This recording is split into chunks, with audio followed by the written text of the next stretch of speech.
Bonjour, bienvenue sur Tous en Cuisine avec Seb. Aujourd'hui on va faire un classique de chez Classique. Je pense que tout le monde a déjà fait ce gâteau, mais bon, moi je vais le refaire parce que ça manque dans ma panoplie. On va faire un gâteau yaourt. Hop. Et pour le gâteau yaourt, un sachet de levure chimique, un pot de yaourt, 3 œufs, 130 g de beurre, la petite différence, parce que habituellement on met de l'huile. 130 g de beurre, on va prendre du sucre, de la cassonade et de la farine. La cassonade, ce sera 2 pots. Donc on va utiliser pot pour mesurer. Donc 2 pots de cassonade et 3 pots de farine. Et comme je voulais faire un petit peu quelque chose d'un petit peu plus original, on va l'agrémenter avec des poires. Des poires qu'on va faire pocher. Donc pour les faire pocher, on prendra le zeste d'un citron, citron jaune ou citron vert. Ce qui est important, c'est qu'il soit bio. Et on prendra aussi un petit filet de citron. 250 g de sucre et 75 centilitres d'eau pour faire un sirop, donc pour pocher les poires. Ben, la première chose, ah oui, je vais le parfumer à la cardamome. J'ai failli les oublier, les petites capsules de cardamome comme ça, on va les casser pour que les graines puissent se répandre et diffuser leur parfum. Première chose, on va mettre les 250 g de sucre, tac, et 75 centilitres d'eau. On va mettre en chauffe. Quand ça va entrer en ébullition, on va laisser bouillonner pendant à peu près 2 minutes, tout simplement. Hop, les petites capsules, on va essayer de les briser. On a pelé les poires, on va les fendre en deux. On va évider le centre.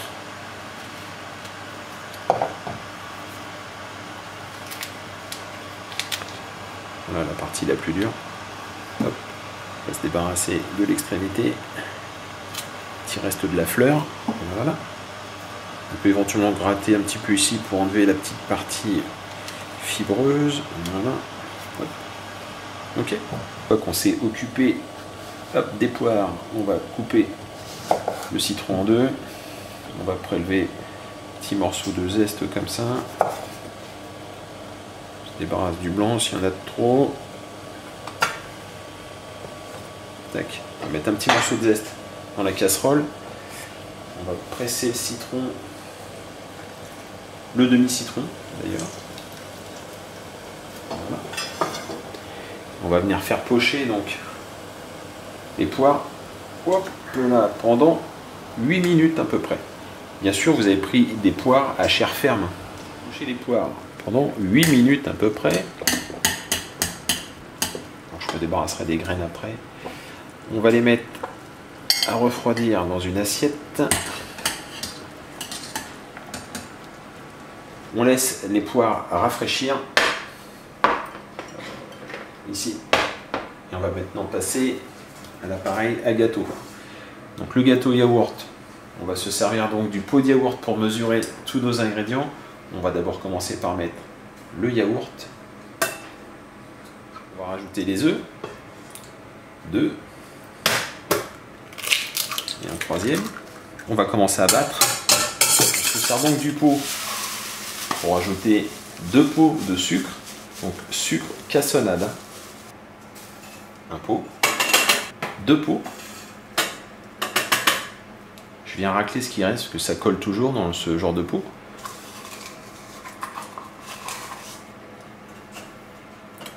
Voilà. On va commencer à battre aussi avec le sucre. 3 pots de farine, un pot, 2 pots, le troisième pot, c'est fini pour le pot. On va rajouter la levure,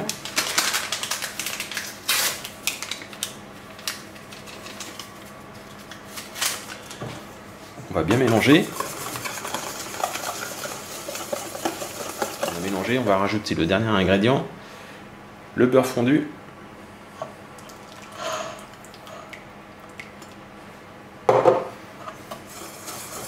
On finit d'incorporer le beurre. Je viens de sortir les poires qui ont rafraîchi. Je vais en profiter, puisqu'on est quasiment à la fin de la recette, pour beurrer un moule à manquer. Hop. Je vais essuyer les doigts. Sur les poires, on va prendre les poires, on va les effeuiller. Alors, il faut faire attention. On garde la base en fait intacte. on vient couper. Alors j'aurais dû mettre mes lunettes parce qu'en fait je vois plus rien. Mais voilà, vous venez couper comme ceci, très fin. Enfin, aussi fin que vous pouvez. Si c'est pas très fin, c'est pas grave.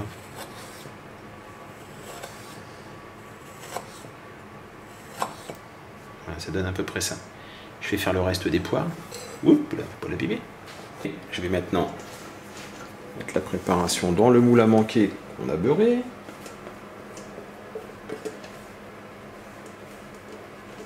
On va venir disposer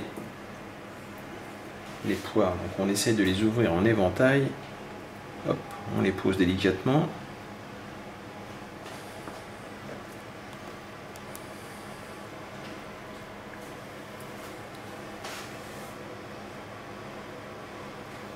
Voilà. Il reste un petit bout là, ce sera pour moi. Super bon. On va passer au four. Four 180 degrés, il est préchauffé. 45 minutes. On surveille la cuisson de mon gâteau yaourt. Alors malheureusement, l'effet recherché n'a pas eu lieu. C'est-à-dire que je voulais que les poires restent en suspension légèrement sur la pâte. Et là, pour une fois, c'est pas resté, bien sûr. Hop, alors pour le démouler, il n'y a pas de souci, puisque... Voilà. Voilà. On peut terminer en mettant un petit peu de sucre glace. C'est un petit côté visuel qui est relativement sympa. Ça, c'est vraiment facultatif, hein, c'est pour se faire plaisir. Voilà. Une fois qu'on a mis sa petite déco ou pas, on va venir couper là. C'est pour vous. Hein. Voilà. Tac.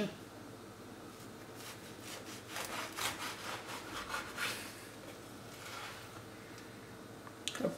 Et donc on retrouve de la poire.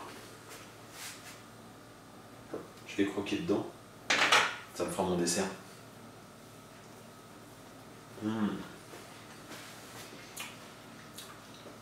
C'est très très bon.